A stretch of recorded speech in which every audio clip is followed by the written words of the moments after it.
আসসালামু আলাইকুম। আজকের গুরুত্বপূর্ণ সংবাদ হলো ওসমান হাদির খুনিদেরকে গ্রেপ্তার করে ভারতের একটি আদালতে তোলা হচ্ছে। সেই আদালতে সাংবাদিকের প্রশ্নে ওসমান হাদির খুনিরা ভয়াবহ তথ্য বর্ণনা করেছেন। তার কথাতে হাদিকে হত্যা করা হয়েছিল ফয়সাল। কে বলেছিল? কি বলবেন আপনি বলুন। ওসমান হাদির খুনিরা আজকে সাংবাদিকের প্রশ্নে বলেছেন তাদেরকে ফাঁসানো হচ্ছে। দর্শক, এই কথাগুলোই বাংলাদেশের মানুষ অনেক আগে থেকেই বলেছিল যে তাদেরকে দিয়ে ওসমান হাদিকে কেউ বা কারা হত্যা করিয়েছে। হ্যাঁ আমি এই কাজ করি। তুমি ফাঁসানো হয়েছে? নো, আমি এই কাজ কে বা কারা ওসমান হাদিকে হত্যা করিয়েছে সেটি বাংলাদেশের মানুষের কাছে অনেকটাই পরিষ্কার।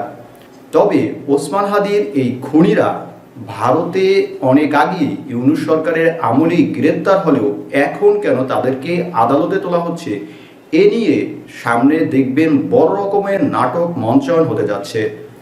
এই খুনিদেরকে এখন গ্রেপ্তার করা মানে বিএনপি সরকারকে চাপ দিয়ে বা তাদের সাথে ভারতের সম্পর্ককে কাজে লাগিয়ে এমন কতগুলো নির্দোষ ব্যক্তিকে ফাঁসানো যাতে তারা রাজনৈতিকভাবে ফায়দা লুটতে পারে।